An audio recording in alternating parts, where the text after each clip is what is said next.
आज ये 3.1 स्टार्ट करते थे। इसके हमने 3 सवाल सेलेक्ट किए। ये तो इसलिए किया कि इसमें पद 2 है, हालांकि ये भी द्विघात बहुपद है, और इस तरीके का एक सवाल सेलेक्ट करना ही था, और इसमें ये अंडर रूट की संख्या आ गई इसलिए सेलेक्ट किया है। इसके 3 सवाल हमने सेलेक्ट किए, 3 आपको स्वयं करने हैं, तो इनको करते हैं शुरू। सबसे पहले पहला सवाल लेते हैं, 4x² प्लस 8x।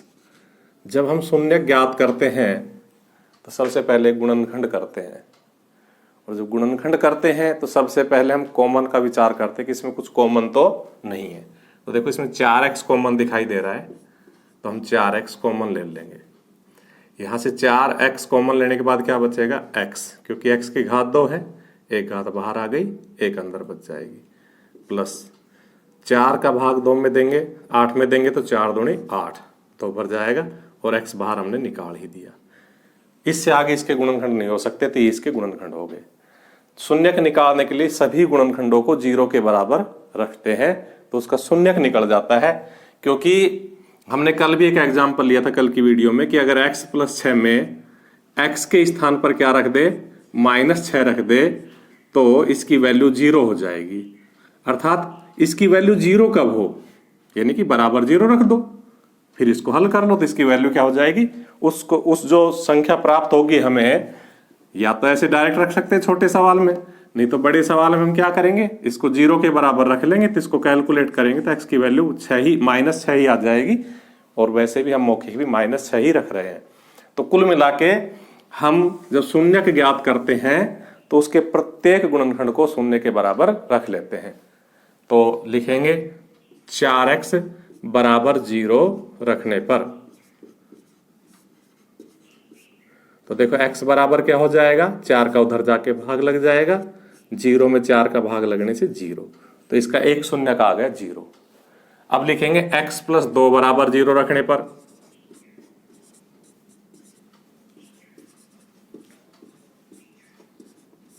तो इस प्रकार से 2 उधर जाके माइनस हो जाएगा, और ये दूसरा शून्यक आ गया हमारा। लिखेंगे इसलिए शून्यक बराबर, एक तो 0 आ गया और एक -2 आ गया। अब हमें शून्यकों एवं गुणांकों के बीच सत्यता की जांच करनी है, तो उसके लिए हम क्या लिखेंगे, a बराबर 4 कहां से आया, x² का गुणांक a होता है, ये x², इसका गुणांक a होता है। b बराबर 8, जो x का गुणांक होता है वो b होता है, और अचर पद इसमें है नहीं, तो कितना हो जाएगा, +0 हो जाएगा, यानी कि c बराबर 0।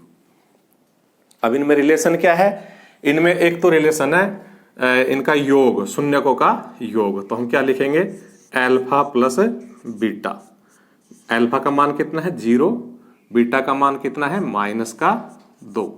इस प्रकार से शून्यकों का योग आया -2, और -b/a, तो देखो b की वैल्यू कितनी है, 8, ये माइनस तो इसका है सूत्र का, और b की वैल्यू 8/a की वैल्यू 4, इसको कैलकुलेट किया तो ये भी -2 आया। अर्थात हमने शून्यकों का योग किया तो उसका भी मान -2 आया, और -b/a निकाला तो उसकी भी वैल्यू -2 आई। अतः शून्यकों का योग बराबर -b/a। कल की वीडियो हमने फॉर्मूला लिखवाया था। अर्थात ये संबंध सत्य हो गया कि शून्यकों का योग और -b/a आपस में बराबर होते हैं। ये गुणांकों का संबंध है, ये शून्यकों का योग है, इनमें आपस में जो संबंध था वो सत्य सिद्ध हो गया। इसी प्रकार से हम अब गुणनफल करेंगे। लिखेंगे तथा अल्फा बीटा बराबर, तो देखो अल्फा की वैल्यू 0, बीटा की वैल्यू -2, तो 0 × -2 गुणा होके 0, क्योंकि 0 को किसी से भी गुणा करेंगे तो 0। उसके बाद में हम लिखेंगे c/a, तो देखो c की वैल्यू 0, a की वैल्यू 4, तो कितना हो जाएगा, 0। इस प्रकार से ये रिलेशन भी क्या हो गया, सत्य सिद्ध हो गया। अर्थात मूलों का गुणनफल और उनके गुणांकों के बीच में जो संबंध है वो सत्य सिद्ध हो गया, c/a के बराबर। इंप्लाइज अल्फा बीटा बराबर c/a, और लिखेंगे यही सत्यापित करना था। इस प्रकार हमारा पहला सवाल पूरा हुआ। अब हम दूसरा स्टार्ट करते हैं। अगर आपको एक बार में समझ में नहीं आए तो वीडियो को रिपीट कर लिया करो। तो दूसरा सवाल देखते हैं।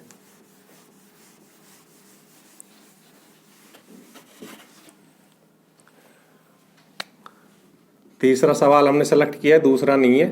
6x² minus x minus 2। सबसे पहले इसके भी हम गुणनखंड करेंगे। तो गुणनखंड करने के लिए त्रिपद है, द्विघात है, तो हम इन बाहर बाहर की संख्याओं को गुणा कर लेंगे। 6 गुणा -2 -12।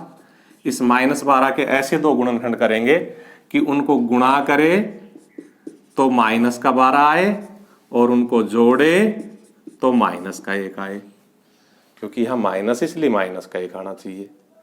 तो ये इसके टुकड़े हो गए, छोटी संख्या आराम से हो जाएंगे, आपने 8वीं 9वीं में खूब किए हैं। तो -4 गुणा 3 -12। दोबारा से सुन लो, बाहर बाहर की संख्याओं को यानी कि x² के गुणांक को और अचर पद को पहले गुणा कर लेंगे, -12 आया। उसके ऐसे दो गुणनखंड करेंगे जो ये हमने किए 4 गुणा 3, कि उन गुणनखंडों को गुणा करने पर -12 आ जाए और उन गुणनखंडों को जोड़ने पर ये x का गुणांक आ जाए। x का गुणांक कितना है? -1, तो -1 आ जाए। तो हम क्या लिखेंगे? बराबर 6x² minus 4x plus 3x minus 2। इससे अगली लाइन में हम इनके दो दो के समूह बना के कॉमन निकालेंगे। तो देखो पहला जो 2 का समूह है हमारा ये, इसमें 2x कॉमन है, क्योंकि 6 में भी 2 का भाग जा रहा है, 4 में भी, दोनों जगह x है। तो 2 तिया 6x, क्योंकि 1x बाहर, x की घात 2 तो 1 अंदर, और फिर यहां देंगे तो 2 दूनी 4 और x बाहर हो ही गया। देखो ये भी 3x माइनस 2, ये भी 3x माइनस 2, इसका मतलब इसमें कॉमन कुछ भी नहीं है, क्योंकि जैसा ये ब्रैकेट होता है सेम वैसा ही ये होता है अगला ब्रैकेट। तो इसलिए हमने एक कॉमन निकाल दिया। जहां कुछ भी कॉमन नहीं होता वहां एक कॉमन निकालते हैं और हमारे पास ये ऐसा कैसा बच जाएगा, क्योंकि 1 का भाग देने से कोई फर्क नहीं पड़ेगा। अब हम इन दोनों ब्रैकेटों से 3x माइनस 2 कॉमन निकाल देंगे। तो यहां क्या बचा? देखो 2x, यहां क्या बचा? 1। अब हम वहीं पर आ जाएंगे, गुणनखंड होते ही इस गुणनखंड को भी 0 के बराबर रख देंगे, इस गुणनखंड को भी 0 के बराबर रख देंगे, तो हमारे शून्य आ जाएंगे। लिखेंगे 3x माइनस 2 बराबर 0 रखने पर क्या आ जाएगा?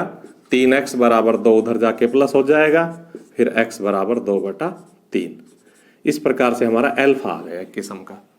ये हम खुद मानते हैं, किताब में नहीं लिखा होता है। अब हम लिखेंगे 2x प्लस 1 बराबर 0 रखने पर तो क्या हो जाएगा? 2x बराबर -1, उधर जाके माइनस हो जाएगा 1। अब हम x निकाल देंगे तो 2 का जाके भाग लग जाएगा, और ये हमारा क्या आ गया? बिट आ गया। लिखेंगे इसलिए शून्यक क्या क्या है? 2/3 आया और -1/2 आया। इसके बाद इनकी सत्यता की भी जांच करनी है, तो हम क्या लिखेंगे?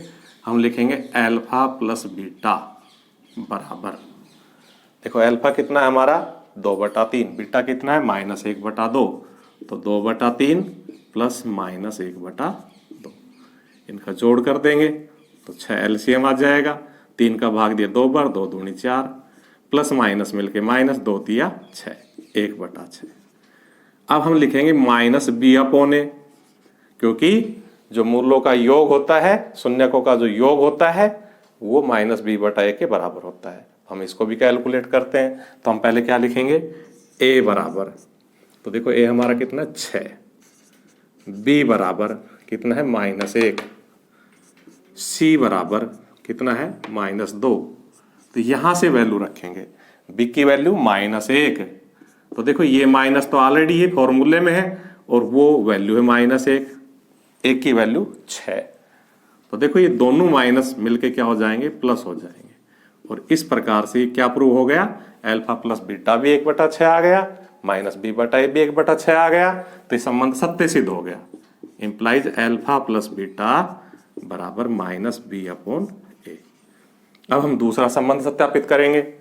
लिखेंगे अल्फा बीटा, अल्फा की वैल्यू 2/3, बीटा की वैल्यू -1/2। इनका गुणा किया तो देखो 2 से 2 कट गए, ये माइनस ऊपर लग जाएगा /3।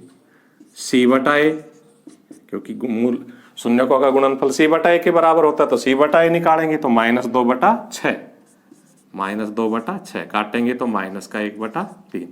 तो देखो ये भी बराबर हो गए, अल्फा बीटा भी -1/3, c बटा ए भी -1/3, इंप्लाइज अल्फा बीटा बराबर c बटा ए। और लिख देंगे यही सत्यापित करना था। देखो पिछले सवाल में मैं एक बात बतानी भूल गया कि अगर ये सवाल एग्जाम में आता है तो 1 नंबर का ये हिस्सा हो जाएगा हमारा यहां तक, 1 नंबर का हमारा ये हिस्सा हो जाएगा यहां तक ये, और 1 नंबर का हमारा ये हिस्सा हो जाएगा। ये 3 अलग अलग नंबर है, तो कभी आप शून्य निकाल के छोड़ दोगे तो ये नंबर कट जाएंगे। अब हम चलते हैं अगले सवाल की ओर।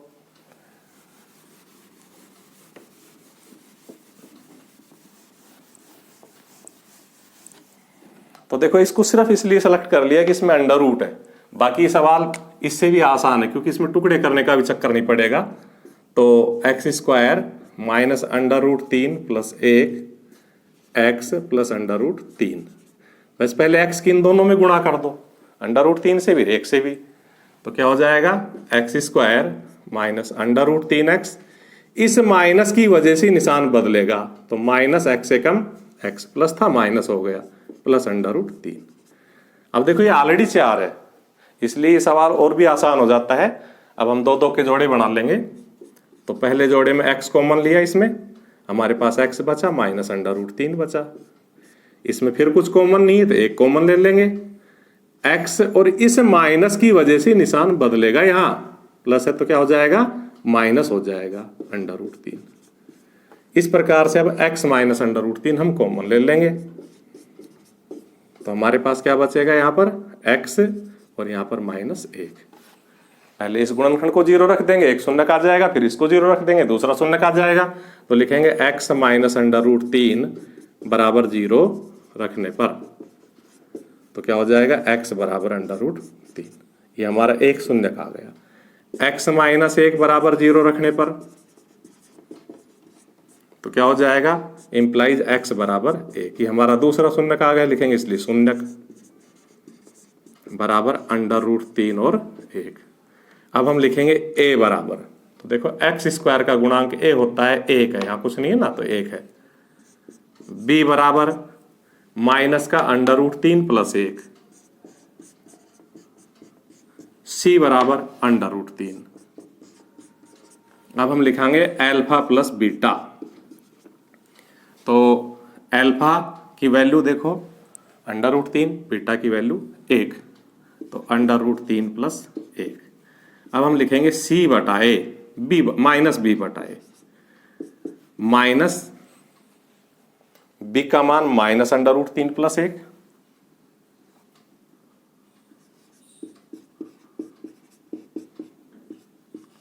बटा 1 का मान 1।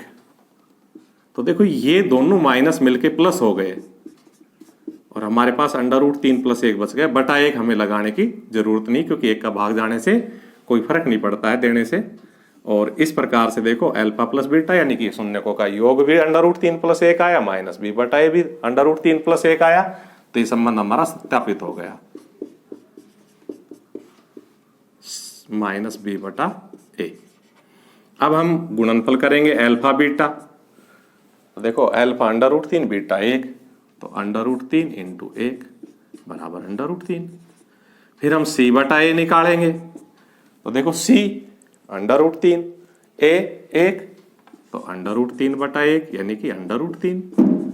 ये संबंध भी सत्य हो गया क्योंकि अल्फा बीटा यानी कि शून्यकों का गुणनफल भी √3 आया, c बटा a भी √3 आया, तो इंप्लाइज अल्फा बीटा बराबर c बटा a। यही सत्यापित करना था। अगर आपको एक बार में दिक्कत आए तो वीडियो को दोबारा देखना और छोड़े हुए सवालों को कर लेना, आपका बहुत अच्छा अभ्यास हो जाएगा।